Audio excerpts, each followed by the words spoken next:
بسم اللہ الرحمن الرحیم الحمد للہ والصلاة والسلام علی رسول اللہ اما بعد قال اللہ تعالی بعد اعوذ باللہ من الشیطان الرجیم یا ایہا الناس قد جاءتکم موعظة من ربکم وشفاء لما في الصدور وهدى ورحمة للمؤمنين قل بفضل الله وبرحمته فبذلك فليفرحوا هو خير مما يجمعون وقال رسول الله صلى الله عليه وسلم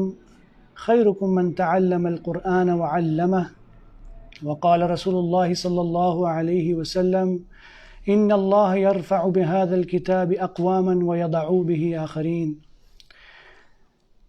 لائق صد تکریم سامعین مکرم، جیسا کہ آپ پوسٹر میں دیکھ چکے ہیں کہ آج سے انشاءاللہ العزیز قرآن مجید کی تفسیر کا آغاز ہو رہا ہے اللہ تعالیٰ کی توفیق سے. تو میں مناسب سمجھتا ہوں کہ آپ کی خدمت میں استاد محترم فضیلت الشیخ ڈاکٹر محبوب ابو عاصم حفظہ اللہ کا تعارف پیش کر دوں. اختصار سے ان کا تعارف یہ ہے کہ شیخ محترم نے حفظ قرآن اور سیکنڈری اسکول پاکستان میں مکمل کیا. اس کے بعد 1983 میں ریاض ایمبیسی اسکول فیڈرل بورڈ سے انٹرمیڈیٹ اور کنگ سعود یونیورسٹی سے عربی لینگویج کورس مکمل کرنے کے بعد امام محمد بن سعود یونیورسٹی قصیم سے اسلامک اسٹڈیز میں گریجویشن مکمل کی اور پھر اسی یونیورسٹی سے حدیث اور علوم حدیث میں ایم فل اور پی ایچ ڈی کی ڈگری حاصل کی. اس کے ساتھ ساتھ یونیورسٹی میں بطور پروفیسر تعلیم کی ذمہ داری سر انجام دیتے رہے اور سعودی عرب میں کئی اسلامک سینٹروں میں دعوتی پروگرام کے حوالے سے سرگرم رہے. شیخ صاحب کی تعلیم عصر حاضر کی دو بڑی علمی شخصیتیں، جن میں سعودی عرب کے مفتی اعظم شیخ بن باز رحمۃ اللہ علیہ اور فقیہ العصر شیخ محمد بن صالح العثیمین رحمۃ اللہ علیہ کے ایک طویل عرصے کی رفاقت میں رہی. شیخ صاحب مملکت البحرین میں ستمبر 2013 سے منسٹری آف اسلامک افیئرز اور سنی اوقاف کے زیر تحت اسلامک ریسرچ اور مختلف علمی اور دعوتی دورات کی ذمہ داری اللہ تعالیٰ کی توفیق سے سنبھالے ہوئے ہیں. اللہ تعالیٰ سے شیخ صاحب کی حفاظت اور درجات کی بلندی کی دعا ہے. اس کے ساتھ ساتھ جس ادارے کے تحت یہ پروگرام منعقد کیا جا رہا ہے، ہمیں چاہیے کہ جذبہ تشکر کے ساتھ ہم ان کا بھی احترام کرتے ہوئے ان کے صدر صاحب کا بھی آپ کے سامنے مختصر تعارف یہ پیش کریں کہ فضیلت الشیخ ابراہیم عبداللہ الابراہیم ہمارے محترم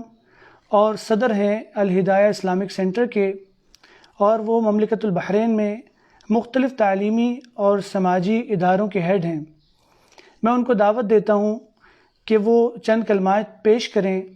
اور پھر ہم اللہ کی توفیق سے باقاعدہ پروگرام کا آغاز کریں گے. فضیلت الشیخ ابراہیم عبداللہ الابراہیم.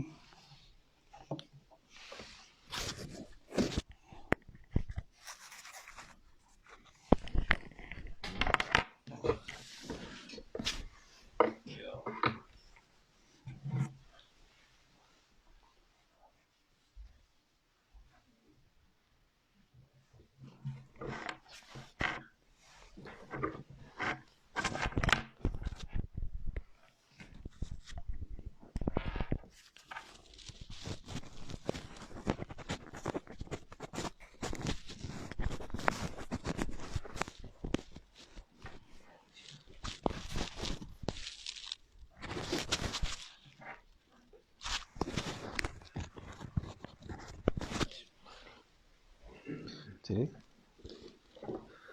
الحمد لله نحمده ونستعينه ونستغفره ونعوذ بالله من شرور أنفسنا ومن سيئات أعمالنا. من يهده الله فلا مضل له ومن يضلل فلا هادي له.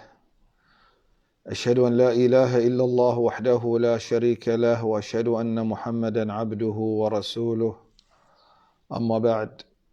فإن أصدق الحديث كتاب الله، وإن خير الهدي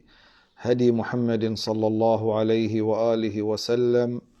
وشر الأمور محدثاتها، وكل محدثة بدعة، وكل بدعة ضلالة، وكل ضلالة في النار. ثم أما بعد، السلام عليكم ورحمة الله وبركاته. باسمه تعالى وعلى بركة الله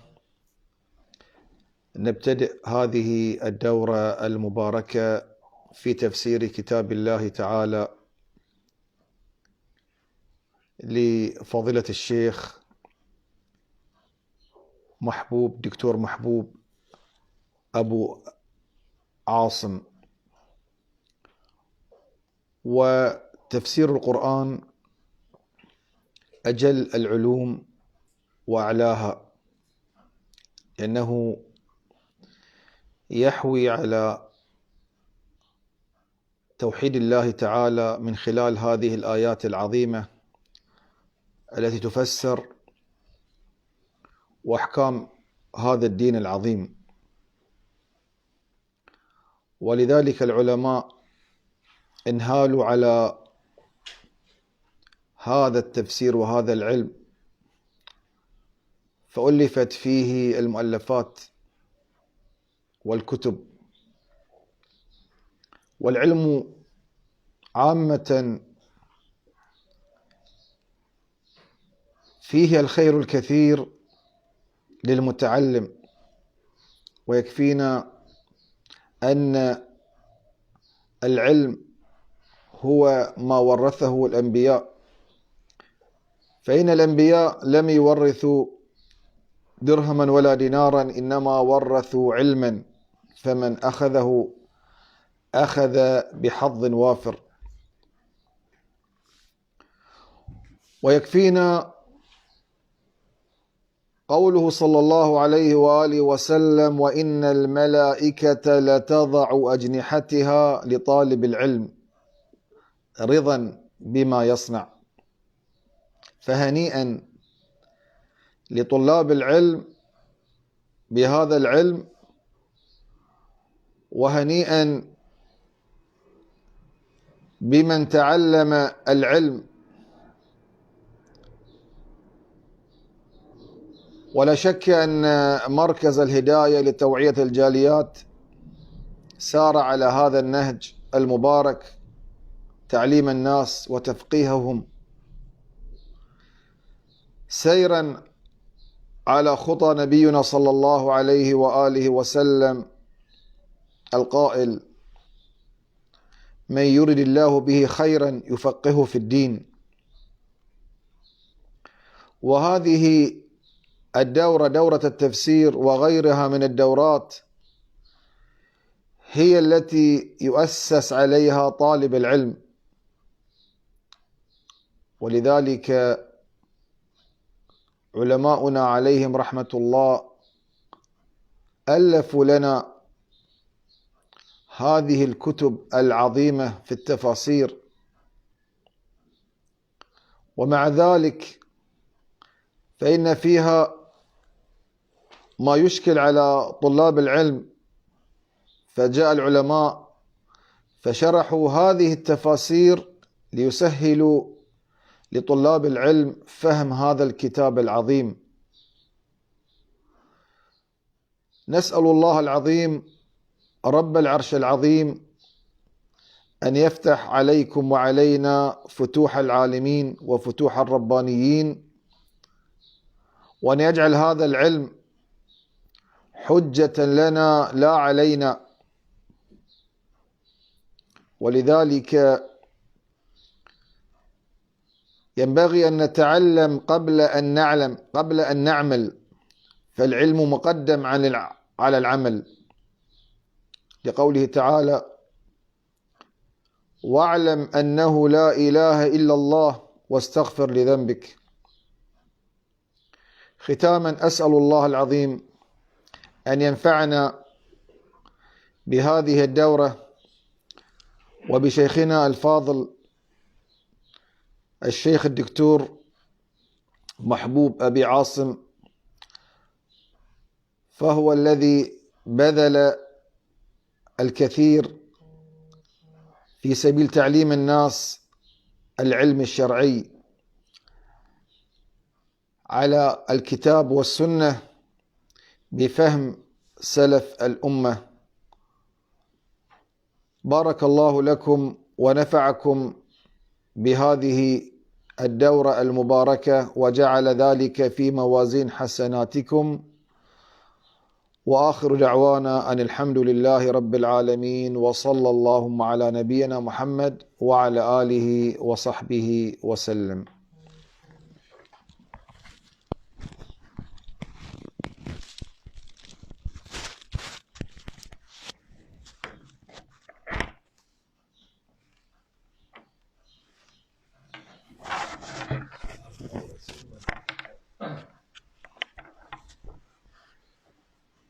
يا رب.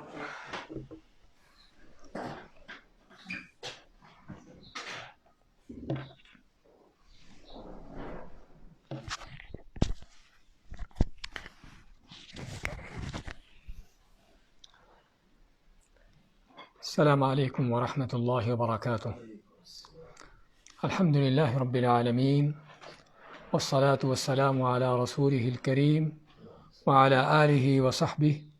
ومن سار على نهجه إلى يوم الدين وسلم تسليما كثيرا. أما بعد، قال الله تعالى: إن هذا القرآن يهدي للتي هي أقوم ويبشر المؤمنين الذين يعملون الصالحات أن لهم أجرا كبيرا۔ اللہ تعالیٰ فرماتا ہے کہ بے شک یہ قرآن جو اس سے ہدایت ملتی ہے، جو یہ ہدایت دیتا ہے، وہی ہدایت ہے جو سب سے صحیح ہے اور سچی ہدایت ہے، اور ایمان والوں کو بشارت اور خوشخبری دیتا ہے اللہ تعالیٰ کے بہت بڑے اجر و ثواب کی۔ معزز سامعین، جس طرح کہ آپ سن رہے ہیں اور آپ نے پروگرام دیکھا ہے کہ آج ہم اللہ کے فضل و توفیق سے قرآن کریم کی تفسیر کا نئے سرے سے آغاز کرنے جا رہے ہیں، اور اگر لوگ دنیا کے کسی معمولی قسم کے جو فائدہ جہاں سے ملنا ہوتا ہے ان چیزوں کا افتتاح کرتے ہوئے، اس کا آغاز کرتے ہوئے خوشی مناتے ہیں، اور اس کے لیے ان کے بڑے فنکشن اور پروگرام ہوتے ہیں، تو حقیقت میں اللہ کا قرآن، اس قرآن کی سمجھ بوجھ حاصل کرنا اور اس کے لیے اپنا وقت لگانا، حقیقت میں یہ اصل وہ سرمایہ ہے ایک مسلمان اور مومن کا۔ فَبِذَلِكَ فَلْيَفْرَحُوا هُوَ خَيْرٌ مِّمَّا يَجْمَعُونَ۔ اللہ فرماتا ہے کہ اگر کوئی چیز کہیں پر خوش ہونے کی ضرورت ہے تو یہ ایمان ہے، دین ہے، نیکی اور تقوی کا رستہ ہے کہ جس پر ایک مسلمان کو اس کو حاصل کرنے پر اور یہ موقع ملنے پر خوشی منانے کی ضرورت ہے۔ تو حقیقت میں اللہ تعالیٰ کا اگر کسی بندے پر سب سے بڑا انعام ہوتا ہے تو وہ انعام کس چیز کا ہے؟ وہ انعام ہدایت کا ہے، ایمان کا ہے، اور صراط مستقیم کو پا لینے کا ہے۔ اور یہی وجہ ہے کہ ہم سورۃ فاتحہ میں ایک ہی دعا اللہ سے کرتے ہیں، وہ کیا ہے؟ اہدنا الصراط المستقیم، اللہ ہم کو سیدھی راہ دکھا دے، اس پر چلا دے، جس سے پتہ چلتا ہے کہ اگر ہدایت سے اور بھی کوئی زیادہ قیمتی چیز ہوتی تو اللہ ہمیں اس چیز کو مانگنے کی تعلیم دیتا، لیکن جب ہمیں اللہ نے ہدایت مانگنے کی توفیق، اس کی توفیق مانگنے کی دعا سکھائی ہے، اس کی تعلیم دی ہے، اس سے پتہ چلتا ہے کہ اصل یہی وہ سرمایہ ہے جو کسی انسان کو مل سکتا ہو، اور جس ہدایت پر اس کی دنیا آخرت دونوں کا، اس کی کامیابی کا دار و مدار ہو۔ معزز سامعین، ہمارے بھائیوں اور بہنوں، ہم سب سے پہلے یہاں پر اپنے آپ سے سوال کرنا چاہیں گے کہ ہمیں قرآن کو سمجھنے کی ضرورت کیوں ہے؟ قرآن کریم کی تفسیر کی ہمارے لیے کیا اہمیت ہے؟ اس کا جواب ہمیں اللہ کے قرآن سے ملتا ہے۔ سورۃ طٰہٰ کے آخری آیات میں سے ہے۔ اللہ تعالیٰ آدم علیہ السلام کو زمین پر بھیجتے ہیں اور فرماتے ہیں فَإِمَّا يَأْتِيَنَّكُم مِّنِّي هُدًى فَمَنِ اتَّبَعَ هُدَايَ فَلَا يَضِلُّ وَلَا يَشْقَىٰ وَمَنْ أَعْرَضَ عَنْ ذِكْرِي فَإِنَّ لَهُ مَعِيشَةً ضَنْكًا وَنَحْشُرُهُ يَوْمَ الْقِيَامَةِ أَعْمَىٰ۔ اللہ نے آدم علیہ السلام کو زمین پر بھیجتے ہوئے فرمایا کہ آدم زمین پر جاتے ہو اور وہاں پر جا کر تم کو کس طرح زندگی بسر کرنا ہے؟ فرمایا فَإِمَّا يَأْتِيَنَّكُم مِّنِّي هُدًى، تمہارے پاس میری طرف سے ہدایت آئے گی، تو جو اس ہدایت پر چلے گا اس کے لیے کیا ہے؟ فَلَا يَضِلُّ وَلَا يَشْقَىٰ، نہ گمراہ ہوگا اور نہ بدبختی کا شکار ہوگا۔ اور جو اس کے برخلاف من اعرض عن ذکری، اس ہدایت سے، اللہ کی طرف سے آنے والی وحی سے اعراض کرے گا، منہ پھیرے گا، اللہ کا فیصلہ ہے فَإِنَّ لَهُ مَعِيشَةً ضَنْكًا، اس کی دنیا کی زندگانی بھی تنگ ہو جائے گی، وَنَحْشُرُهُ يَوْمَ الْقِيَامَةِ أَعْمَىٰ، اور قیامت کے روز بھی ہم اسے اندھا کر کے اٹھائیں گے۔ یہ آیت ہم کو اس بات کی تنبیہ کرتی ہے کہ اللہ نے انسان کو دنیا میں بھیجا ہے اور بھیجنے کے ساتھ اس کے لیے ہدایت کا انتظام کیا ہے، ہدایت اس کے لیے نازل کرنے کے لیے وحی کا انتظام کیا، نبی اور رسولوں کو بھیجنے کا سلسلہ چلایا ہے، لیکن اس ہدایت پر اللہ نے کسی کو زبردستی نہیں چلایا۔ اگر اللہ تعالیٰ چاہتا تو جس فرماتا اللہ تعالیٰ کہ اللہ تعالیٰ چاہتا تو سبھی کے سبھی لوگ ہدایت پا جاتے، لیکن اللہ نے دنیا کو دار ابتلاء اور امتحان کی جگہ بنایا ہے، اور ہمیشہ امتحان کا تقاضا یہ ہوتا ہے کہ جس کا امتحان مقصود ہو، جس سے امتحان لینا ہو، اس کو امتحان کا پروگرام دیا جائے اور اس کے بعد اس کو چھوڑ دیا جائے اس کے اختیار پر کہ وہ جو کرنا چاہے کرے، امتحان کا جواب دے یا نہ دے، صحیح جواب دے یا غلط دے، اس کے اختیار پر اس کو چھوڑ دیا جائے، اور پھر اس کے بعد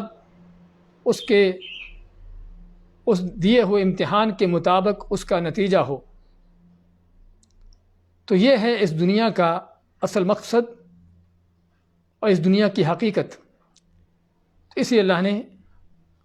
ہدایت تو نازل کی ہے اور اس ہدایت کو لوگوں تک پہنچانے کے لیے نبی و رسولوں کو بھیجا ہے، کتابیں نازل کی ہیں، لیکن بندوں کو اس پر چلنے کے لیے اختیار دے دیا، فمن شاء فلیؤمن ومن شاء فلیکفر، جو چاہے ایمان لائے اور جو چاہے کفر کرے۔ تو یہ کفر و ایمان کا اختیار دینے کا مقصد یہی ہے کہ تاکہ دنیا میں انسان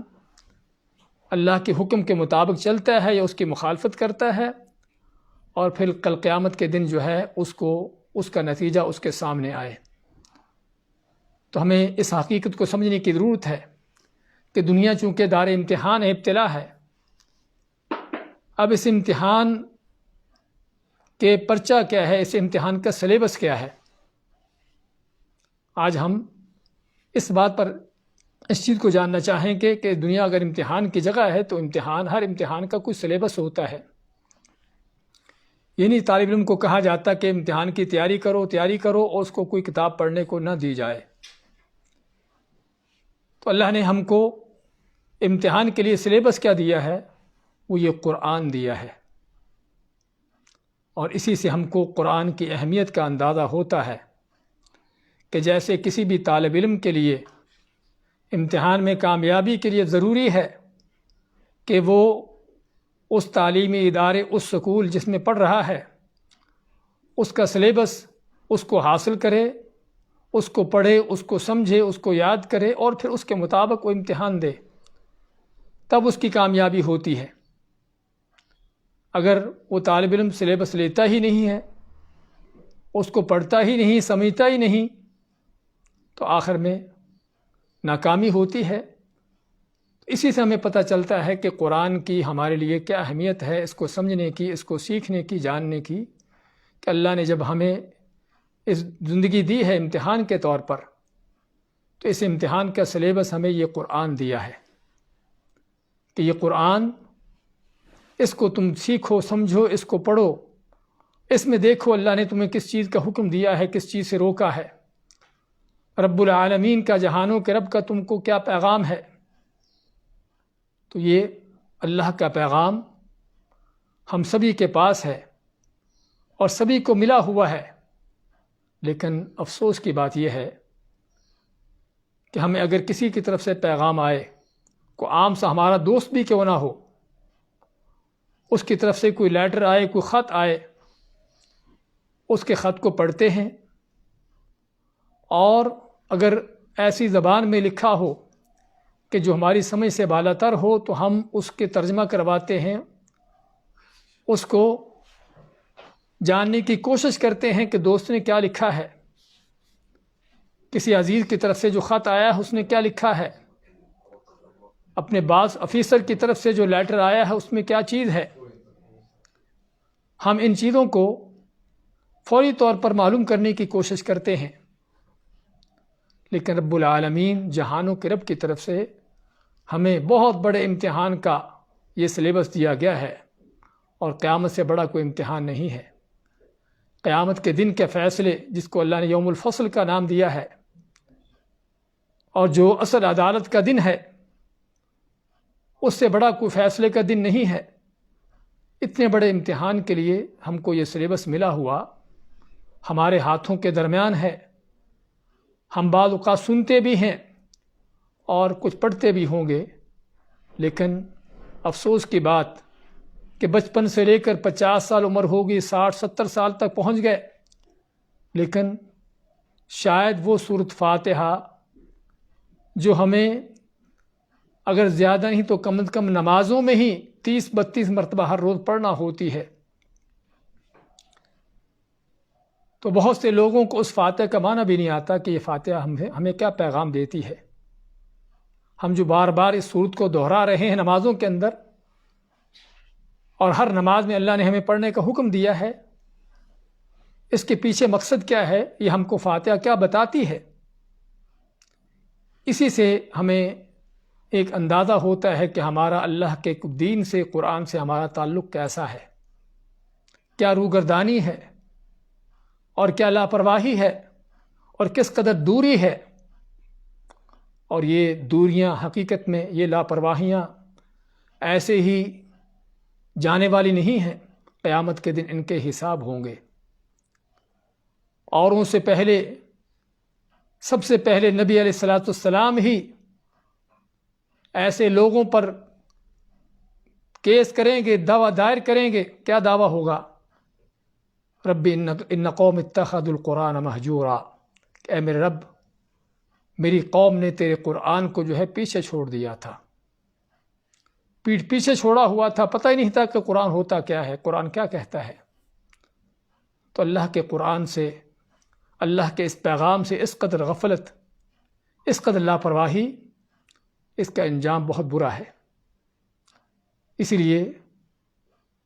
اللہ تعالیٰ، نبی کریم صلی اللہ علیہ وسلم فرماتے ہیں کہ قرآن حجت لک او علیک، کہ قرآن یا تو تیرے لیے حجت ہوگا تیرے لیے حجت ہوگا اگر تو اس قرآن پر چلے گا، اس کو پڑھے گا، سمجھے گا، اس کے مطابق زندگی گزاری ہوگی، تو یہ قرآن تیری رہنمائی کرتا ہوا جنتوں کو پہنچائے گا۔ یا پھر حجت علیک، یہ تیرے خلاف حجت ہوگا، یہی قرآن قیامت کے دن ایسے لوگ ہوں گے کہ جن کے مقابلے میں کھڑا ہوگا اور اللہ سے اس بات کا مطالبہ کرے گا کہ یہ وہ لوگ ہیں کہ جو مجھے پیٹھ پیچھے چھوڑنے والے تھے۔ جب تک قرآن اپنا حق نہ لے لے گا اور ان لوگوں سے بدلہ نہ لے لے گا، اس وقت تک ان کی جان نہ چھوٹے گی۔ تو کہنے کا مقصد ہمیں قرآن کو سمجھنے کی ضرورت اس لیے ہے کیونکہ یہ ہماری اس امتحان کی جس کو اللہ نے جس کے لیے ہم کو دنیا میں بھیجا ہے اس کا ہم سلیبس ہے، اس کو پڑھنے کی سمجھنے کی ضرورت ہے کہ اللہ نے اس قرآن میں ہمیں کیا حکم دیا ہے، اللہ کا اس قرآن میں کیا پیغام ہے، اور پھر اس بات کو بتانے کی ضرورت بھی ہے کہ اس قرآن کو اس سے پھیرنے والے، اس سے ہٹانے والے، اس سے دور کرنے والے آج تک دنیا میں بہت آئے ہیں۔ نبی کریم صلی اللہ علیہ وسلم کے زمانے سے لے کر ہی پراپیگنڈے ہوتے رہے ہیں کہ یہ کسی شاعر کا کلام ہے، یہ کسی دیوانے کی بڑھ ہے، یہ کوئی قصے کہانیاں کہیں سے اٹھا کر لا کر سنا دیتے ہیں۔ ہاں، ایسی باتیں کر کے لوگوں کو قرآن سے دور کرنے کی کوششیں اس وقت سے جاری ہیں۔ ہاں، اس وقت بھی کہنے والوں نے کہا لا تسمعوا لهذا القرآن والغوا فیہ، کہ اس قرآن کو نہ سنو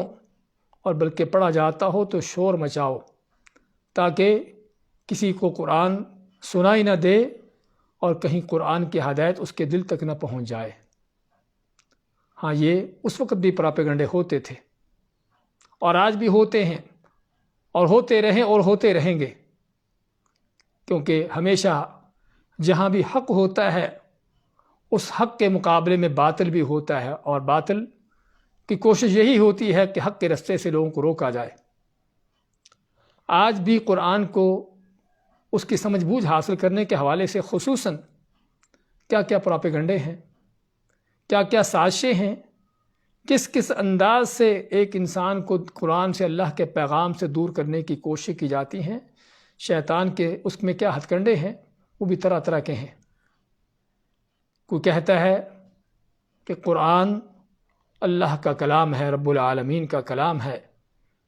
آپ ایک عام انسان کیسے اس کو سمجھ پاؤ گے؟ اس کو سمجھنے کے لیے 70 قسم کے علم چاہیے۔ مجھے یاد ہے ایک مجلس میں تھا کہ جس مجلس میں ایک صاحب کہ جن کی بڑی مشرق و مغرب میں دعوتیں اور تبلیغیں چلتی ہیں، وہ لوگوں کو قصے کہانیاں، حکایتیں، کرامتیں سنا رہے، تو میں نے ان کے بات چیت کے بعد ان سے کہا کہ آپ ان لوگوں کو اس طرح کی باتیں بتانے سنانے کے بجائے اگر ان کو قرآن سکھائیں، قرآن کا ترجمہ پڑھائیں تاکہ ان لوگوں کو قرآن کی سمجھ بوجھ حاصل ہو۔ اس شخص کا کیا کہنا تھا، دیکھیے قرآن کے دشمن کیسے کیسے ہیں۔ اس کا کہنا تھا کہ ہم لوگوں کو قرآن کا ترجمہ اس کے معنی بتا کر گمراہ نہیں کرنا چاہتے۔ میں نے کہا قرآن کا ترجمہ پڑھنے سے لوگ گمراہ ہوں گے؟ کہنے لگے ہاں، قرآن کو سمجھنے کے لیے 70 قسم کے علم چاہیے، تو یہ عام لوگ کیسے سمجھیں گے؟ اور جس چیز کو سمجھیں گے نہیں، ظاہری بات گمراہ ہوں گے۔ ہاں، یہ اس حضرت صاحب کی بات تھی، جبکہ اللہ کا کلام، اللہ کا قرآن کیا کہتا ہے، رب العالمین کیا فرماتا ہے، وَلَقَدْ يَسَّرْنَا الْقُرْآنَ لِلذِّكْرِ فَهَلْ مِن مُدَّكِرٍ۔ اللہ فرماتا ہے کہ یقیناً ہم نے قرآن کو پڑھنے سمجھنے والوں کے لیے آسان کر دیا ہے۔ فَهَلْ مِن مُدَّكِرٍ، تو کوئی ہے کوئی جو اس پر غور و فکر کرے، اس کو سمجھنے کی کوشش کرے۔ اللہ نے اس آیت کو سورۃ القمر میں کئی بار دہرایا ہے، تاکید کرنے کے لیے، بتانے کے لیے، اور اس طرح کے پراپیگنڈے کرنے والوں کے ان کی سازشوں کو مٹانے کے لیے، ان کے شبہات کا ازالہ کرنے کے لیے کہ قرآن بڑا آسان ہے، اور قرآن کی آسانی کی صرف باتیں ہی نہیں بلکہ حقیقتیں ہمارے سامنے ہیں۔ کہ جن صحابہ کے اوپر یہ قرآن نازل ہوا تھا وہ کتنے پڑھے لکھے تھے. حقیقت میں اگر دیکھا جائے صحابہ کی سیرت پڑھ کر تو چند وہ صحابہ تھے جو پڑھنا لکھنا جانتے تھے، اور عموماً وہ بھی جو مکہ کے لوگ تھے، مہاجرین تھے یا مدینہ کے کچھ لوگ تھے. تو کہنے کا مقصد کہ چند پڑھے لکھے صرف چند لوگ تھے، اور اکثر کو پڑھنا لکھنا بھی نہیں آتا تھا، لیکن انہوں نے اس قرآن کو سمجھا، اس پر غور و فکر کیا، اور نہ کہ صرف سمجھا اور غور و فکر کیا بلکہ اس قرآن کے ذریعے اللہ نے ان کو دنیا کے رہنما بنا دیا. تو اگر اونٹوں کے چرواہے، بکریوں کے چرواہے، صحراؤں میں رہنے والے دیہاتی بدو اس قرآن کو سمجھ سکتا ہے، تو آج کا ہمارا گریجویٹ، کوئی ایم فل اور پی ایچ ڈی کرنے والا، کوئی پروفیسر، کوئی ڈاکٹر، کوئی انجینئر، کو نہیں سمجھ سکتا. یہ سازشیں ہیں صرف قرآن سے دور کرنے کی. ہاں ٹھیک ہے، قرآن کو پڑھانے سمجھانے کے لیے واقعی علوم چاہیے، اور کسی کے لیے لائق نہیں، جائز نہیں کہ وہ لوگوں کو قرآن پڑھانے سمجھانے بیٹھے، تفسیر کرنے بیٹھے، اور اس کے پاس قرآن کے علوم نہ ہوں، اور وہ طرح طرح کے علوم ہیں، لیکن بذات خود قرآن کو سمجھنے کی حد تک. ہم نے دیکھا، بکریوں کے چرواہوں کو دیکھا، اور ہمارے ساتھ یہ واقعات پیش آئے کہ بکریوں کے چرواہے جو بیچارے ایک لفظ بھی پڑھنا لکھنا نہیں جانتے تھے، انہوں نے قرآن کو سمجھنے کی کوشش کی، اس پر توجہ دی. اللہ کے فضل توفیق سے کچھ عرصے کے بعد نہ کہ وہ صرف قرآن کو سمجھ رہے تھے، نہ کہ صرف پڑھ رہے تھے، بلکہ اس سطح تک پہنچ چکے تھے کہ اب وہ لوگوں کو بھی قرآن سمجھا سکیں. تو بات کر رہے تھے قرآن کے دشمن طرح طرح کے ہیں، جو کہتے ہیں کہ قرآن جو ہے مشکل ترین کتاب ہے، اس کو کیسے سمجھا جائے گا. اور اسی طرح سے بعض اوقات ایسے بھی لوگ ہیں قرآن کے دشمنوں میں سے کہ جو قرآن اللہ کا کلام، سر آنکھوں پر بڑا احترام، بڑا چومنا اس کا، لیکن جب اللہ کے کسی حکم کی بات آتی ہے، قرآن کسی بات کا حکم دیتا ہے، کوئی حلال و حرام کا، کوئی دین کا مسئلہ ہے، کوئی اس طرح کی چیز ہے، تو وہاں پر قرآن کو چومنے والا، قرآن کو آنکھوں پہ لگانے والا، قرآن کو سر پہ رکھنے والا، وہاں قرآن کو چھوڑ کر اوروں کی باتیں لاتا ہے. ہاں، مفتی صاحب نے، حضرت صاحب نے قرآن تو پڑھا ہے، ان کو بھی آیت پڑھی ہوگی انہوں نے، لیکن آخر انہوں نے اس آیت پر عمل کیوں نہیں کیا؟ کوئی وجہ ہوگی. ہاں، وجہ کیا ہے وہ تو اللہ تعالیٰ جانتا ہے، لیکن تمہیں کیا عذر ہے کہ تم قرآن کی آیت کو سمجھ کر، جان کر پھر بھی اس کو چھوڑو، اس پر عمل نہ کرو. یہ بھی طرح طرح کی حجتیں اور تعویلیں کہ جس کے ذریعے سے قرآن سے لوگوں کو روکا جاتا ہے. تو بات کر رہے تھے کہ قرآن کے دشمن طرح طرح کے ہیں. ابو جہل جیسے بھی دشمن تھے جو ڈنڈے کے زور سے قرآن سے لوگوں کو روکتے، اور وہ بھی جو پراپیگنڈے کرنے والے، شبہات پیدا کر کے قرآن کے خلاف، اور وہ بھی جو غلط قسم کی تعویلیں کر کے مقصد سبھی کا ایک اور نتیجہ سبھی کا ایک. وہ کیا ہے کہ کسی نہ کسی طریقے سے اللہ کی کتاب سے لوگوں کو دور کر دیا جائے. اور یہ بات صرف ہم ان گمراہ کن لوگوں کی نہیں کر رہے، اور صرف اس کا یہ معاملہ صرف قرآن کے ساتھ نہیں ہے، بلکہ ہر باطل پرست اس کا طریقہ کار یہی ہوتا ہے کہ لوگوں پر اجارہ داری قائم کرنے کے لیے، ان کا استحصال کرنے کے لیے، اور ان کو غلام بنا کر اپنے پیچھے چلانے کے لیے عام طور پر گمراہوں کا طریقہ کار یہی ہوتا ہے کہ وہ لوگوں کو سچی تعلیمات سے، دین حق سے دور رکھتے ہیں، تاکہ دین پر اجارہ داری انہی کی رہے، اور جس طرح وہ لوگوں کو گمراہ کرنا چاہیں کرتے رہے. تو آج ہم اس دور میں ہیں جو گمراہیوں کا دور ہے. اگر نبی کریم صلی اللہ علیہ وسلم صحابہ کو مخاطب ہوتے ہیں کہ تم میں سے جو لمبی زندگی پانے والے ہوں گے، انہ من یعش منکم فسیری اختلافا کثیرا، کہ جو تم میں سے زندہ رہیں گے، لمبی زندگی پائیں گے، بڑے اختلافات دیکھیں گے. ان اختلافات کے وقت تم کو کیا کرنا ہوگا؟ آپ مانتے ہیں کہ تم کو میری سنت پر اور میرے خلفائے راشدین کی سنت پر عمل پیرا ہونا ہوگا۔ تو اگر صحابہ کے دور میں فتنے شروع ہو چکے تھے، آج ہم تو بہت دور کے زمانوں میں ہیں کہ جہاں پر گمراہیاں اور فتنے اس قدر ہیں کہ جس کے بارے میں نبی کریم صلی اللہ علیہ وسلم کا ارشاد ہے کہ آدمی اگر صبح ایمان والا تھا، مومن تھا، تو شام تک کافر ہو چکا ہوگا، اور اگر شام کو ایمان پر تھا تو صبح تک کافر ہو چکا ہوگا۔ آج ہم ان گمراہیوں کے دور میں ہیں، تو ان گمراہیوں سے بچنے کا رستہ ایک ہی ہے، اور وہ کیا ہے؟ اللہ کی کتاب اور آپ صلی اللہ علیہ وسلم کی سنت، کہ جس کے بارے میں خود آپ نے گارنٹی دیتے ہو فرمایا کہ ترکت فیکم امرین، میں تم میں دو ایسی چیزیں چھوڑ کر جا رہا ہوں، لن تضلوا ما ان تمسکتم بہما، کہ جب تک میں ان دونوں پر چلتے رہو گے کبھی گمراہ نہ ہوگے، وہ اللہ کی کتاب اور آپ صلی اللہ علیہ وسلم کی سنت ہے۔ اس لیے اگر ہم چاہتے ہیں آخرت سے پہلے دنیا کے اندر ہی سرخروئی حاصل کرنا، تو اس کا طریقہ یہ قرآن ہے، اللہ کے نبی کی سنت ہے۔ اور اگر چاہتے ہیں آخرت کی کامیابیاں حاصل کرنا، دنیا کے اس امتحان میں آخرت میں کامیابی حاصل ہو جائے جو ہر انسان کی مطمع نظر ہونی چاہیے، تو اس کا رستہ بھی یہ قرآن ہے۔ چنانچہ جو بھی شخص آپ کو قرآن سے اس کو سمجھ بوجھ حاصل کرنے سے دور ہٹاتا ہے، سمجھو کہ آپ کا بدترین دشمن ہے۔ جو بھی شخص قرآن چھڑا کر آپ کے ہاتھ میں کوئی دوسری کتاب تھماتا ہے کہ اس کتاب سے زیادہ ہدایت ملے گی، ہاں، وہیں سے معلوم ہوگا کہ یہ آپ کا دشمن ہے جو آپ کو جہنم کو لے جانا چاہتا ہے۔ اللہ ماتا ہے ان ھذا القرآن یہدی للتی ہی اقوم، کہ یہ وہ قرآن ہے کہ جو یہ ہدایت دیتا ہے، سب سے سچی ہدایت وہ ہوتی ہے۔ اور کوئی اگر کہتا ہے نہیں قرآن سے نہیں، اس کتاب سے ملے گی، اس کا معنی کیا ہے؟ اس لیے ہمیں ان سازشوں کو سمجھنے کی ضرورت ہے، اور قرآن کریم کی سمجھ بوجھ حاصل کرنے کے لیے اپنے آپ کو تیار کرنے کی ضرورت ہے، اور یہ بہت آسان ہے اللہ کے فضل سے۔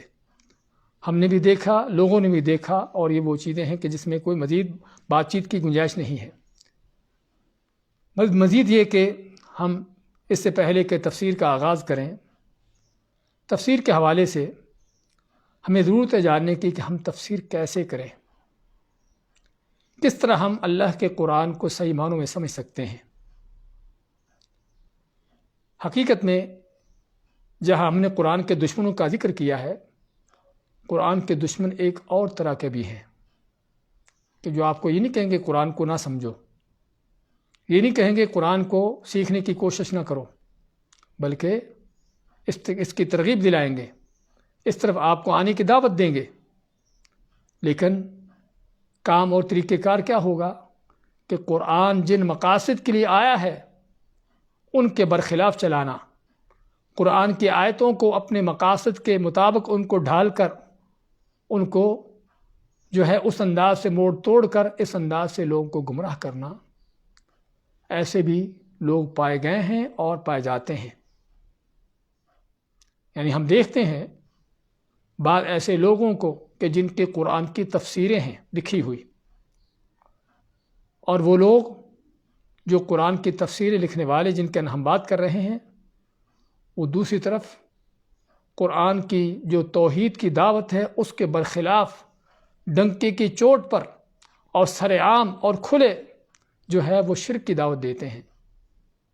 تو کیا اس کی قرآن کی تفسیر کہاں پر ہے؟ کس چیز کی اس نے تفسیر کی ہے؟ قرآن کا تو ایک ایک لفظ توحید کا پیغام دیتا ہے، توحید کی دعوت دیتا ہے۔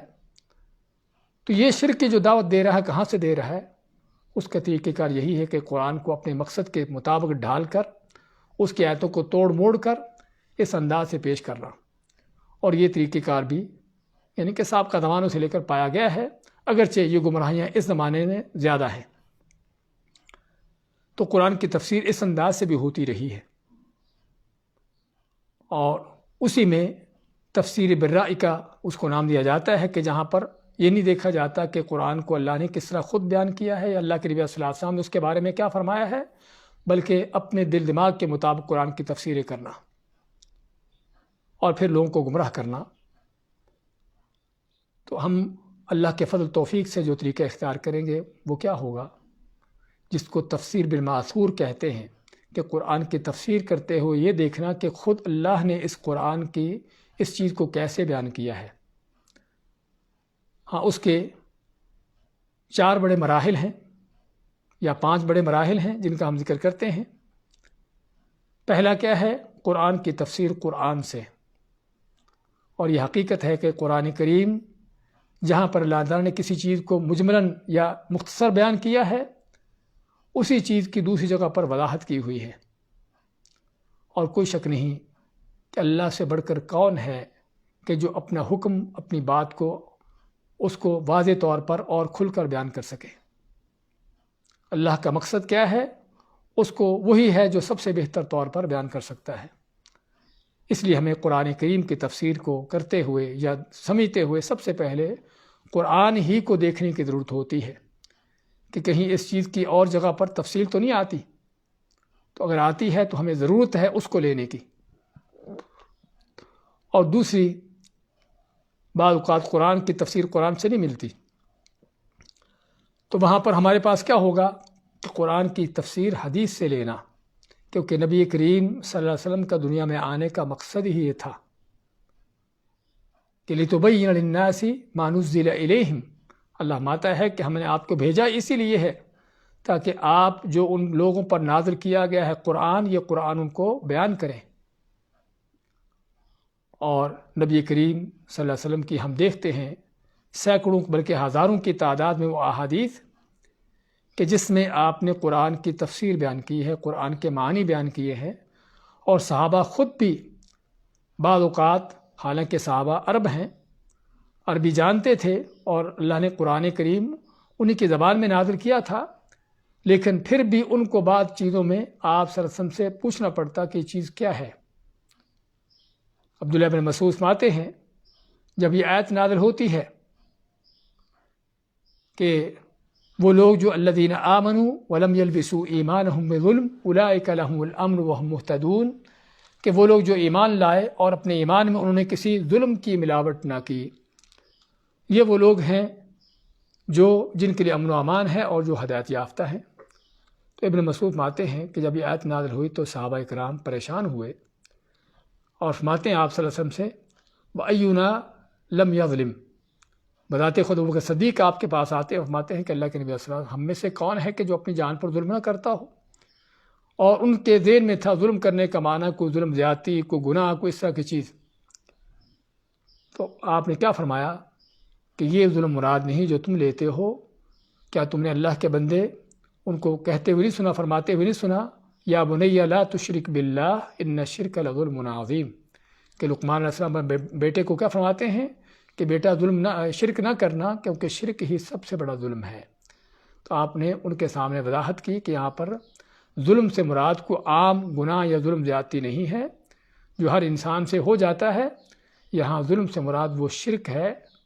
کہ جو سب سے بڑا ظلم ہے کائنات کا۔ تو بعد میں مثال دے کے واضح کرنا چاہتا تھا کہ نبی کریم صلی اللہ علیہ وسلم نے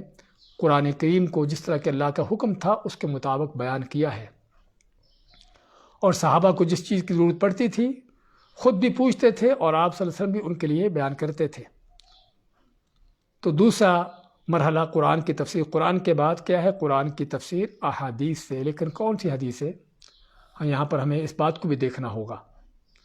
بعض مفسرین، ان میں بڑے بعض جلیل القدر مفسرین بھی ہیں، کہ اس بات کا خیال نہیں کیا تفسیر کرتے ہوئے کہ حدیث جو پیش کر رہا ہوں کہاں تک قابل قبول ہے یا نہیں ہے، کہاں تک صحیح ہے یا ضعیف ہے۔ تو ضعیف حدیثیں بھی وہاں پر لے آئے، اور اس طرح کی چیزیں بھی۔ اللہ کے دین کے اندر اس طرح کی چیزوں کی گنجائش نہیں ہے۔ اللہ کا دین وہ سچائی کا دین ہے، صداقت کا دین ہے، اس لیے اس میں کوئی جھوٹی باتیں، چاہے وہ ضعیف حدیثیں ہوں، من گھڑت حدیثیں ہوں، یا اسرائیلی قصے کہانیاں ہوں، اس طرح کی چیزوں کی گنجائش نہیں ہے۔ تو اس لیے حدیث سے تفسیر کرنا چاہیے، اور آپ صلی اللہ علیہ وسلم کی سنت سے، کیونکہ آپ سے بڑھ کر اللہ کے کلام کو کون سمجھ سکتا ہے۔ لیکن وہ حدیثیں جو اللہ کے نبی صلی اللہ علیہ وسلم سے ثابت ہیں، واقعی آپ ہی کا کلام ہے، کسی اور طرف سے نہیں آئی۔ اور اگر حدیث سے نہیں ملتا تو پھر ہمارے پاس تیسرا مرحلہ وہ کیا ہے؟ کہ ہم صحابہ کرام کو دیکھیں کہ صحابہ کرام نے اس آیت کو کیسے سمجھا، اور وہ کیوں۔ کہنے والا کہہ سکتا ہے کہ صحابہ کرام بھی تو ہمارے جیسے انسان تھے۔ ہاں، انسان تو ہمارے جیسے ضرور ہیں، لیکن اللہ نے ان کو بڑے مقامات دیے ہیں۔ سب سے بڑا وہ مقام جو صحبت کا ہے، صحابی ہونے کا ہی، اور پھر وہ کہ انہوں نے قرآن کو اپنے سامنے نازل ہوتے دیکھا، اور بلکہ قرآن کریم کی کتنی آیات ہیں کہ جن آیتوں کا تعلق کسی صحابی کے واقعے کے ساتھ ہے، اس کی وجہ سے وہ آیت نازل ہوئی۔ تو جن صحابہ کی وجہ سے وہ آیت نازل ہوئی، وہ آیتیں نازل ہوئیں، کیا خیال ہے وہ صحابی نہیں سمجھے گا کہ اس آیت کا معنی کیا ہے؟ اس لیے اگر ہمیں قرآن کریم کی تفسیر احادیث سے نہیں ملتی تو ہم صحابہ کو دیکھیں گے کہ انہوں نے اس کو تفسیر کیسے کی، انہوں نے اس کو کیسے سمجھا۔ کیونکہ ایک تو علمی لحاظ سے ابن مسعود فرماتے ہیں من کان مستنن فلیستن بمن قد مات، کہ اگر کسی کو دوسرے کے طریقے پر چلنا ہو تو ان کے طریقے پر چلے کہ جو فوت ہو چکے۔ کون؟ صحابہ کرام۔ پھر فرماتے ہیں کہ صحابہ کون تھے؟ کہ جو اس امت کے سب سے نیک متقی لوگ تھے، وَأَعْمَقُهَا عِلْمًا، اور سب سے گہرا علم رکھنے والے تھے۔ اگرچہ ان کا علم ہمارے بہت سے مفتیوں ملاؤں کی طرح وہ فلسفوں کا علم نہیں تھا، لیکن ان کا علم بڑا گہرائی کا علم تھا۔ علم بہت زیادہ نہ بھی تھا، لیکن جو علم تھا وہ صحیح اور سچا تھا اور اس پر عمل تھا۔ اس لیے صحابہ اکرام کوئی شک نہیں کہ علم کے اعتبار سے بھی، تقوی نیکی کے اعتبار سے بھی، اپنی نیتوں کے خالص ہونے کے لحاظ سے بھی، اور پھر نبی کریم صلی اللہ علیہ وسلم کے ساتھی ہونے کے لحاظ سے، یہ سارے وہ مقامات ہیں کہ جو صحابہ کی تفسیر کو ترجیح دیتے ہیں۔ لیکن یہاں پر کہنے والا کہہ سکتا ہے کہ نبی کریم صلی اللہ علیہ وسلم جب تفسیر کرتے تھے تو آپ سے ان چیزوں کی تفسیر کیوں نہ ہوئی کہ جس کی صحابہ کو ضرورت پڑی؟ اہم سوال ہے، اور اس سوال کا جواب یہ ہے کہ صحابہ کرام چونکہ عرب تھے اور عربی کے بڑے ماہر تھے، تو آپ صلی اللہ علیہ وسلم نے صرف ان کو وہی باتیں بتائیں جو صحابہ کرام کی سمجھ بوجھ سے بالاتر تھیں، یا کسی صحابی کو کوئی چیز سمجھ نہ آئی۔ لیکن صحابہ کرام کے دور میں فتوحات ہوتی ہیں، اور اسلام اللہ کے فضل توفیق سے مشرق و مغرب تک پھیلتا ہے، اور بہت سے وہ علاقے جو غیر عرب تھے وہ اسلام میں داخل ہوتے ہیں، مسلمان ہوتے ہیں، ایسے لوگ بھی۔ اب یہ لوگ جو کہ غیر عرب ہیں جب اسلام میں داخل ہوتے ہیں، اب ان لوگوں کو چونکہ عربی سے واقفیت نہیں ہے، اب ان کو سمجھانے بتانے کے لیے ضرورت تھی بعض ایسی چیزوں کی بھی کہ جن چیزوں کی ضرورت نبی کریم صلی اللہ علیہ وسلم کے زمانے میں پیش نہ آئی۔ اس لیے ہم دیکھتے ہیں کہ صحابہ اکرام کی تفسیر کا بہت بڑا حصہ جو ہے، یعنی تفسیر کا بہت بڑا حصہ وہ صحابہ اکرام کی تفسیر ہے، اور ان میں خصوصاً ترجمان القرآن کہ جن کے لیے نبی کریم صلی اللہ علیہ وسلم کی دعا بھی ہے، اللہم علمہ التأویل وفقہہ فی الدین، کہ اللہ اس کو قرآن کی تعویل، اس کی تفسیر سکھا اور اس کو دین کی سمجھ عطا فرما۔ وہ کون ہے؟ آپ کے چچا زاد ابن عباس رضی اللہ تعالیٰ عنہ،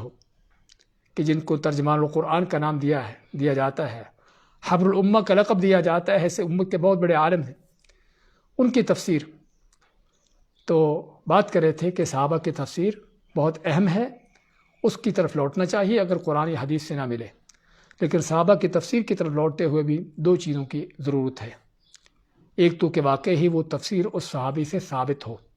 جس طرح کہ ہم نے نبی کریم صلی اللہ علیہ وسلم کے حوالے سے ذکر کیا ہے کہ حدیث صحیح ہو، ضعیف نہ ہو۔ ایسے ہی صحابی کے بارے میں شرط ہے کہ صحابی سے وہ تفسیر ثابت ہو، یہ نہ ہو کہ اس کی طرف منسوب کی گئی ہو اور اس کی ہو نہ۔ اور دوسری یہی بھی بات کہ بعض صحابہ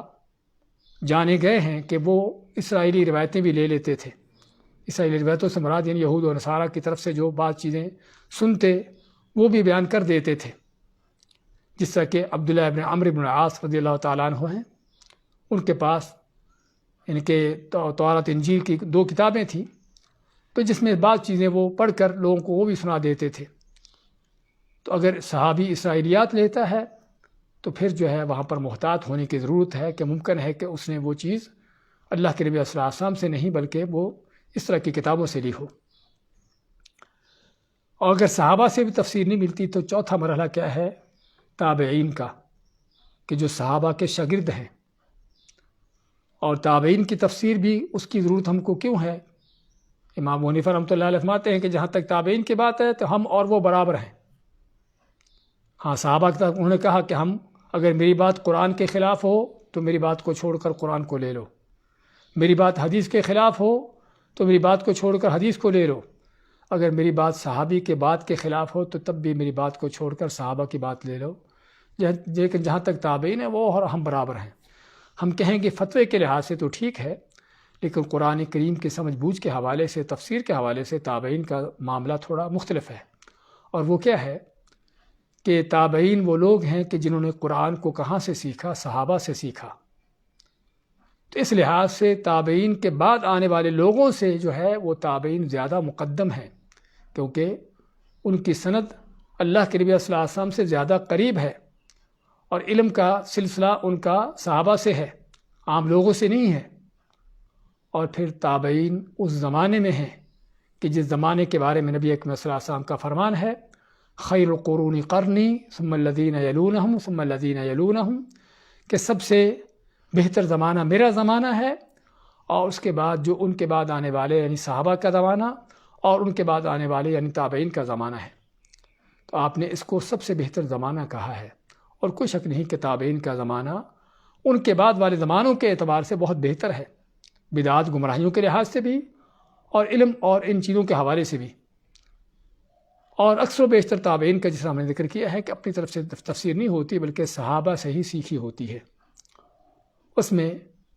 امام المفسرین جو ہے تابعین میں سے، جس طرح امام مجاہد ہیں، اکرمہ ہیں، قتادہ ہیں، اس طرح کے کئی تابعین ہیں کہ جو معروف ہیں تفسیر میں، اور اکثر کی تفسیر ابن عباس رضی اللہ تعالیٰ عنہ یا ابن مسعود اور اس طرح کے صحابہ سے ہے۔ اور اگر تابعین سے بھی تفسیر نہیں ملتی تو پھر پانچواں تفسیر کرنے کا اس کا طریقہ کیا ہے کہ عربی لغت کو دیکھا جاتا ہے کہ واقعی ہی یہ لفظ جس کی یہ تفسیر کی جا رہی ہے، معنی بیان کیا جاتا ہے، کہ عربی لغت اس کی تائید کرتی ہے، واقعی عربی میں ایسے ہی ہے، کیونکہ ایسے بدبخت بھی پائے گئے کہ جنہوں نے قرآن کو اپنے مزاج کے مطابق بگاڑا، اس کے معنی کیے۔ ہاں، قرآن کی حفاظت کی ذمہ داری اللہ نے خود لیا ہوا ہے، انا نحن نزلنا الذکر وانا لہ لحافظون، کہ ہم نے قرآن کو نازل کرنے والے، اس وحی کو نازل کرنے والے، اور ہم اس کی حفاظت کرنے والے ہیں۔ تو قرآن کے الفاظ کو تو آج تک کوئی نہ بگاڑ سکا اور نہ کوئی قیامت تک بگاڑ سکے گا، نہ بدل سکے گا، بلکہ اللہ نے چیلنج کیا ہے کہ اس طرح کوئی لا سکتا ہے تو لا کے دکھائے۔ لیکن جہاں تک معنی کا تعلق ہے، تفسیروں کا تعلق ہے، ہاں یہاں پر گمراہ لوگوں نے پھر اپنی اپنی گمراہیاں پھیلائی ہیں۔ تو بات کر رہے تھے کہ پانچواں نقطہ کیا ہے کہ اگر قرآن کی تفسیر قرآن سے بھی نہ ملے، حدیث سے بھی نہ ملے، صحابہ کے اقوال سے بھی حاصل نہ ہو اور تابعین سے بھی نہ ملے، تو پھر کیا ہے؟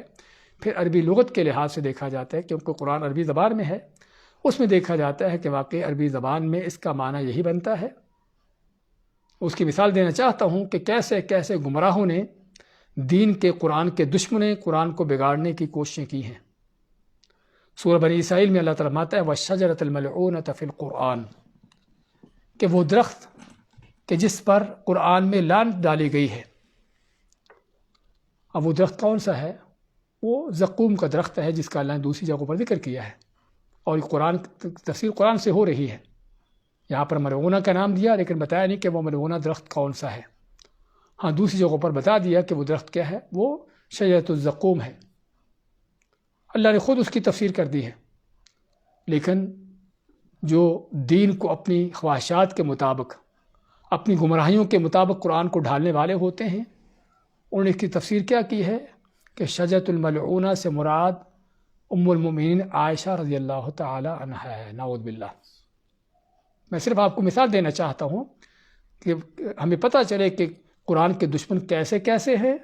اور کس کس انداز سے قرآن کو اپنے مزاج کے مطابق، اپنی گمراہیوں کے مطابق ڈھالتے ہیں اور اس کی تفسیریں کرتے ہیں۔ تو یہ قرآن کی تفسیر کے حوالے سے 5 مراحل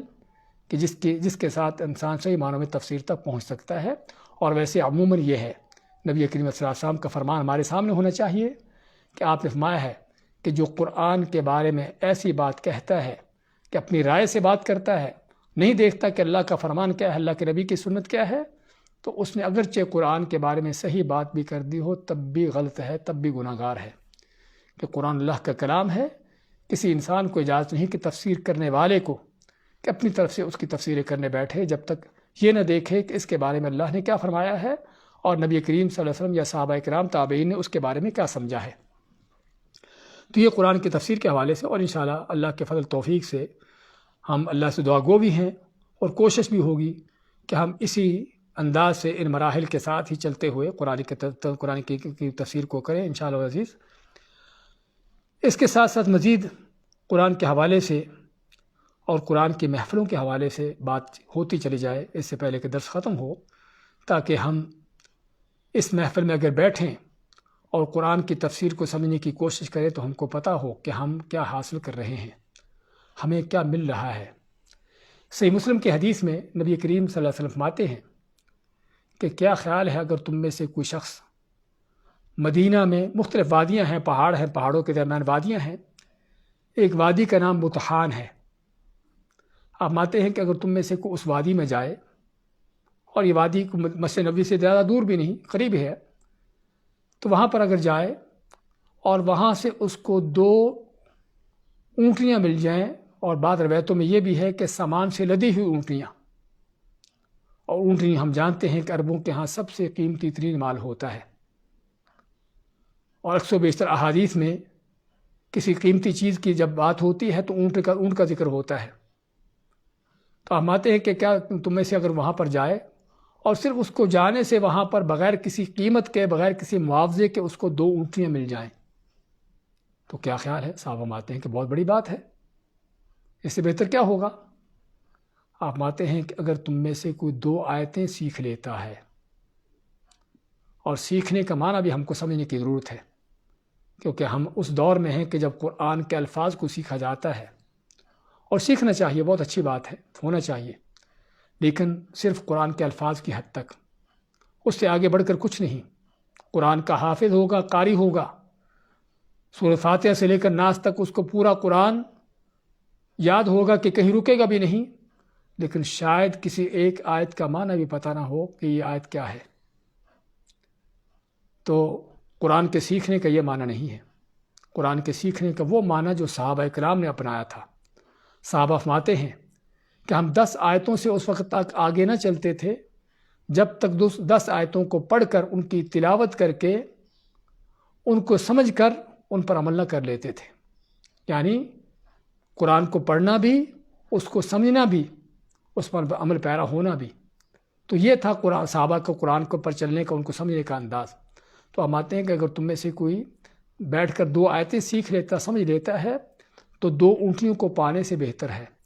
3 آیتیں سیکھ لیتا ہے تو 3 اونٹنیوں کو پانے سے بہتر ہے۔ 4 آیتیں سمجھ لیتا ہے تو 4 اونٹنیوں کو پانے سے بہتر ہے۔ وہ اونٹنیاں جو عربوں کا قیمتی ترین مال ہے، اور جو 4 اونٹنیاں ہمارے ہاں کوئی میخل 1 ملین روپے تک شاید پہنچ جاتی ہوں گی۔ کہنے کا مقصد کہ آپ صرف اگر کسی محفل مجلس میں بیٹھ کر قرآن کی چند آیتیں سیکھ لیتے ہو، 4 آیتیں بھی سیکھ لیتے ہو، تو آپ کو 4 اونٹنیوں سے بہتر، جو موجودہ وقت کے لحاظ سے شاید جس طرح بتایا ہے کہ 1 ملین روپے کے اس کے برابر قیمت ہو،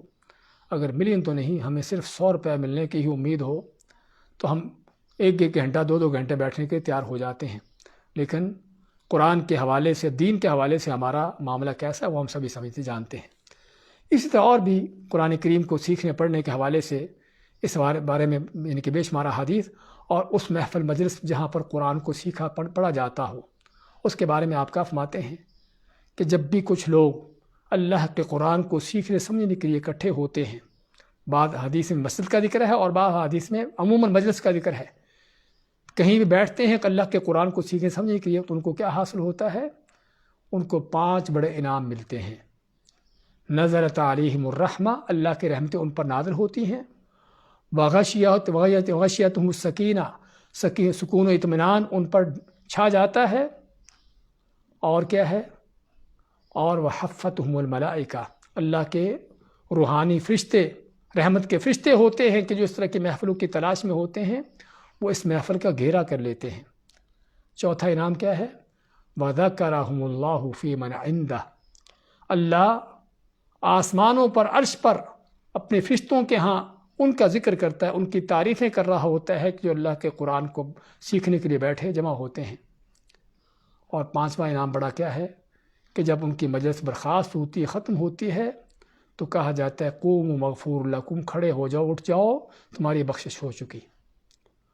قرآن سیکھنے والوں، سمجھنے والوں کی بخشش تو ہوتی ہے۔ فرشتے کہتے ہیں اللہ وہاں پر کوئی ایسا بندہ بھی آیا تھا جو اس محفل مجلس کے لیے قرآن سیکھنے کے لیے نہیں آیا تھا۔ اللہ فرماتا ہے اولئک قوم لا یشقی بہم جلیسہم، یہ ایسے نیک بخت لوگ ہیں کہ جن کے ساتھ بیٹھنے والا بھی بدبخت نہیں ہوتا، میں نے اس کو بھی بخش دیا ہے۔ تو یہ ہے اس قرآن کی محفلوں کی، مجلسوں کی، ان کو سیکھنے کی فضیلت، اس کا مقام، اور اس میں بے شمار احادیث اور بھی ہیں جن میں جانے کا وقت نہیں ہے۔ اور آخر میں صرف ایک بات کہیں گے کہ یہ قرآن کہ جس کو ہم سیکھنے سمجھنے کے لیے انشاءاللہ کوشش کرنے کے لیے جا رہے ہیں، اس قرآن کے ہم پر کیا حقوق ہیں، مختصر طور پر ذکر کریں گے کہ قرآن کے ایک مسلمان پر 5 بڑے حق ہیں۔ پہلا حق یہ ہے کہ قرآن کو اس پر ایمان لایا جائے کہ واقعی اللہ کا کلام ہے، رب العالمین کا کلام ہے،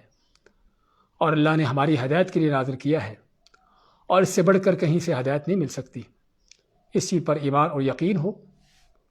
اور قرآن کے تقاضوں پر چلا جائے۔ اور دوسری بڑی چیز ہے، دوسرا بڑا حق جو ہے اس قرآن کی تلاوت ہے، کہ تلاوت کرنا بذات خود ہی ایک ایک حرف کی 10 نیکیاں ہیں۔ آپ ماتے میں نہیں کہتا کہ الف لام میم حرف ہے، بلکہ الف حرف و لام حرف و میم حرف، کہ الف حرف ہے، لام حرف ہے، میم حرف ہے۔ صرف الف لام میم پڑھنے سے، کہنے سے ہی 30 نیکیاں مل جاتی ہیں۔ اور قرآن کی آخرت میں جو فضیلتیں ہیں، نیکی اجر کے لحاظ سے جو فضیلتیں ہیں، وہ تو ہیں، اس سے بڑھ کر دنیا کے اندر بھی آپ ماتے اپنے گھروں میں قرآن کو پڑھا کرو، اور اپنے گھروں کو قبرستان نہ بناؤ۔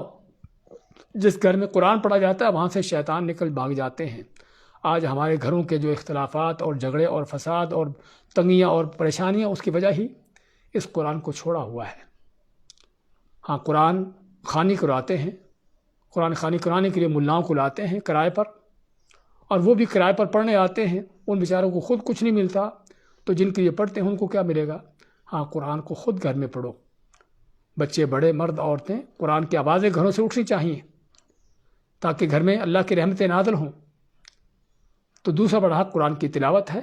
اور تلاوت کے لیے بھی ہمیں قرآن کو سمجھنے سیکھنے کی ضرورت ہے۔ اس کی تلاوت کا جیسا حق ہے اس کو اس انداز سے سیکھنے سمجھنے کی ضرورت ہے۔ اور تیسرا بڑا حق جو ہے قرآن کو سمجھنا، اس کے معنی کو جاننا،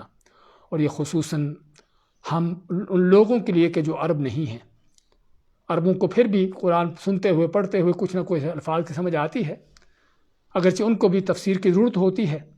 لیکن ہم غیر عرب لوگوں کو، جس میں پہلے شروع میں عرض کیا تھا کہ 70 سال کی عمر ہو گئی، قرآن پڑھتا آ رہا ہے، سن رہا ہے، لیکن فاتحہ کے معنی بھی پتہ نہیں ہوگا کہ فاتحہ میں کیا کیا ہے۔ تو ضرورت ہے اس قرآن کو سمجھنے کی، کیونکہ قرآن کا مقصد ہدایت ہے، تو جب تک اس کو سمجھیں گے نہیں، اس سے ہدایت حاصل کرنا ممکن نہیں ہے۔ اس لیے قرآن کو سمجھنے کے ہمارا یہ پروگرام ہے کہ تاکہ ہم اللہ کے فضل توفیق سے بیٹھا کریں، اس کو سمجھنے کی کوشش کیا کریں۔ تو سمجھنے کے بعد اگلا کام جو ہے وہ اس قرآن کی آگے دعوت دینا، اس قرآن کو آگے پھیلانا، اس کی تعلیم دینا، کہ جس کے بارے میں آپ کا فرمان ہے خیرکم من تعلم القرآن وعلمہ، کہ تم میں سب سے بہتر کون ہے کہ جو قرآن کو سیکھتا اور سکھاتا ہے۔ سیکھنے میں اس کے الفاظ بھی ہیں، اس کے معنی بھی ہیں، اس کے احکامات بھی ہیں، اور اس پر عمل بھی ہے، سارا کچھ اس میں آ جاتا ہے۔ تو قرآن کو سیکھنے سکھانے والے سے بہتر کوئی نہیں ہے، نہ کوئی دنیا کا بڑا بزنس مین ہے، نہ کوئی دنیا کا بادشاہ ہے، نہ کوئی دنیا کا اور کوئی بڑے سے بڑا کوئی عہدیدار ہے۔ آپ کیا فرماتے ہیں خیرکم، تم میں سب سے بہتر۔ الگ بات ہے کہ آج ہمارے ہاں بہتری برتری کے معیار اور ہو چکے ہیں، وہ صرف مادہ پرستی ہی ہے، اس لیے ہم کو اس طرح کی حدیثیں اس پر کبھی غور کرنے کا، کبھی ان کو سننے کا یا اس پر توجہ دینے کی فرصت نہیں ہوتی۔ ورنہ اللہ کے ہاں جو معیار ہیں وہ یہ ہیں کہ قرآن کے عالم سے، قرآن کے جاننے والے سے، قرآن کے سمجھنے والے سے، اس پر عمل پیرا جو شخص جو ہے، اللہ کے ہاں اس سے بہتر کوئی نہیں ہے، نہ کوئی بادشاہ ہے اور نہ کوئی دنیا کے بڑے سے بڑا شخص ہے۔ تو یہ تھے قرآن کے حوالے سے، تفسیر کے حوالے سے چند اہم باتیں کہ جو ہم اس تفسیر کے آغاز میں کہنا چاہتے تھے، تاکہ ہم کو پتہ ہو کہ ہم جس قرآن کو سیکھنے سمجھنے جا رہے ہیں، اس کی سیکھنے سمجھنے کی اہمیت کیا ہے، کس قدر ضروری ہے، اور اس میں فضائل اور اجر کیا ہے، اور ویسے بھی قرآن کا ہم پر کیا بڑا حق ہے تاکہ ہم ان چیزوں کو جانیں. اللہ سے دعا گو ہیں کہ اللہ تعالیٰ ہمیں اس پروگرام کو بہتر طور پر چلنے کی اور اس کو سیکھنے سمجھنے کی ہم کو توفیق عطا فرمائے. اللہ تعالیٰ ہمیں اپنے دین کے لیے اپنے وقت نکالنے کی اور اپنی پوری توجہ دینے کی توفیق دے، اور خصوصاً اپنی کتاب کو سمجھنے کے حوالے سے اپنی ساری صلاحیتوں کو ان کو لگانے کی توفیق عطا فرمائے. بارک اللہ فیکم وجزاکم اللہ خیر وصلی اللہ وسلم علی نبینا محمد. بحرین سے باہر بھی کافی لوگ موجود ہیں، ان کو ٹائمنگ کیسے پتہ چلے کہ کلاس کب شروع ہو رہی ہے؟ جی ہاں، سوال کیا گیا ہے کہ کافی لوگ ماشاءاللہ بحرین سے باہر بھی پروگرام میں شریک ہوئے ہیں اور ہو رہے ہیں، اور بلکہ ہم دعوت بھی دیتے ہیں بھائیوں کو کہ خود بھی اس میں بھرپور طور پر حصہ لیں اور دوسرے لوگوں کو بھی شریک کریں. یعنی اگر آپ کی وجہ سے کوئی ایک شخص بھی آ جاتا ہے، قرآن کو سیکھتا سمجھتا ہے، اور اللہ تعالیٰ اس کو سمجھ اور ہدایت دے دیتا ہے کہ اس کے اندر جو غلط قسم کی چیزیں ہیں قرآن کی تفسیر سن کر صحیح ہو جاتی ہیں، عقائد صحیح ہو جاتے ہیں، تو آپ نے کیا فرمایا؟ لَإِنْ يَهْدِيَ اللَّهُ بِكَ رَجُلًا وَاحِدًا خَيْرٌ لَكَ مِنْ حُمُرِ النَّعَمِ، کہ اگر تمہارے ہاتھوں اللہ تعالیٰ کسی ایک آدمی کو بھی ہدایت دیتا ہے تو تمہارے سرخ اونٹوں سے بہتر ہے. وہی سرخ اونٹ جس کی ابھی ہم بات کر رہے تھے. اس لیے ہمیں ضرورت ہے اس خیر کے کام میں، نیکی کے کام میں، کہ جہاں پر خالص قرآن و سنت کی بنیاد پر انشاءاللہ العزیز بات چیت رہے گی، قیل و قال سے ہٹ کر کہ کس نے کیا کہا ان چیزوں سے ہٹ کر دور رہ کر، اور اسی طرح اختلافات اور ان چیزوں سے بالا تر ہو کر، تو ضرورت ہے قرآن کو سمجھنے کے لیے، قرآن کریم کی تعلیمات کو حاصل کرنے کے لیے ہماری خود بھی اپنی کوشش ہو اور دوسروں کو بھی اس میں دعوت دی جائے. تو الحمدللہ کافی لوگ اس میں شریک ہوئے ہیں، باہر سے بھی شریک ہو رہے ہیں. تو اب سوال یہ ہے کہ باہر کے لوگوں کو، باہرین سے جو باہر لوگ ہیں، ان کو کیسے ٹائمنگ کا پتہ چلے. تو آپ کے ہاں پوسٹر میں دیا گیا ہے کہ ہمارا جو درس ہے بحرین کا، جو فجر کی اذان کا ٹائم ہے اس کے 50 منٹ بعد شروع ہوا کرے گا. فجر کی اذان کا جو ٹائم ہے یہاں کا، اور یہ آج کل اللہ کے فضل سے یعنی کہ آسانیاں ہیں، ٹیکنالوجی موجود ہے، گوگل وغیرہ میں کہیں پر بھی جا کر چند سیکنڈ میں معلوم کر سکتے ہیں کہ کہاں پر کس جگہ پر کون سی اذان کا ٹائم کس وقت ہوگا. تو آپ کے پاس وہ کیلنڈر بھی اپنے پاس آپ نکال سکتے ہیں، رکھ سکتے ہیں. تو اور اذان کے بعد 50 منٹ اس لیے رکھا ہے کیونکہ ہم جانتے ہیں کہ اذان کا ٹائم وہ ابھی آنے والے دنوں میں پیچھے کو جائے گا، اور پھر سردیوں میں وہ یعنی آگے کو بڑھتا ہے، تو ٹائم آگے پیچھے ہوتا رہتا ہے. تو اس لیے یعنی کہ لوگوں کی سہولت کے لیے، خصوصاً بحرین کے لوگ چونکہ اکثر بیشتر ساتھی جو شریک ہو رہے ہیں، ان کی کوشش یہی ہے کہ فجر کی نماز کے بعد یہ پروگرام رہے تاکہ ہم نماز کے بعد اپنے جائے نماز پر بھی بیٹھے رہیں. فرض کو نماز پڑھی ہے تو اپنی جگہ پر بھی بیٹھے رہیں اور قرآن کی تفسیر بھی سن لیں. اس سے کیا فائدہ ہوگا کہ آپ سرسم کا بشارت آپ کی جو ہے کہ آدمی اگر اپنے فجر کی نماز پڑھ کے بیٹھا رہتا ہے، ذکر اذکار کرتا ہے اور ان چیزوں میں مشغول رہتا ہے حتیٰ کہ سور نکلنے تک بیٹھتا ہے، اس کے بعد اٹھتا ہے تو اٹھتے ہوئے 2 رکعتیں پڑھ لیتا ہے، تو اللہ تعالیٰ اس کو مکمل حج اور مکمل عمرے کا ثواب دیتا ہے. تو تاکہ یہ ثواب بھی اجر بھی حاصل ہو جائے، تو اس لیے ہم نے یہ ٹائم رکھا ہے تاکہ فجر کی نماز کے بعد لوگوں کے لیے آسانی رہتی ہے، ٹائمنگ کے حوالے سے بھی، اپنے ڈیوٹی کے حوالے سے بھی. اور باقی جگہوں پر جو لوگ ہیں وہ پھر یعنی کہ یہاں کا ٹائم دیکھ لیں فجر کی اذان کب ہوتی ہے، تو اذان کے 50 منٹ کے بعد جو ہے انشاءاللہ یہ پروگرام شروع ہوا کرے گا. اور دوسری بات یہ بھی ہے کہ اگر کوئی لائیو نہ سن سکتا ہو کسی وجہ سے، یعنی ٹائم اس کے مناسب نہیں ہے، جس طرح پاک و ہندوستان میں ممکن ہے اس وقت ڈیوٹی کے ٹائم شروع ہو چکے ہیں، تو ایسی کوئی معاملات ہوں تو الحمدللہ فیس بک پہ بھی اور یوٹیوب میں بھی ریکارڈنگ رہے گی، اور بلکہ واٹس ایپ میں بھی اس کے آڈیو کلپ جو ہیں وہ ساتھی آپ کو مہیا کر دیا کریں گے. تو کہنے کا مقصد ہے کہ ساتھیوں کی طرف سے الحمدللہ ہر لحاظ سے اس میں سہولتیں دی گئی ہیں کہ آپ اس پروگرام میں چلیں. جب لائیو سن سکتے ہیں تو وہ اچھا ہے، ایک توجہ رہتی ہے، اگر نہیں تو بعد میں بھی جب بھی آپ کے لیے فرصت ہو اس کو دیکھ بھی سکتے ہیں اور سن بھی سکتے ہیں. بارک اللہ فیکم وجزاکم اللہ خیر وصلی اللہ وسلم علی نبینا محمد.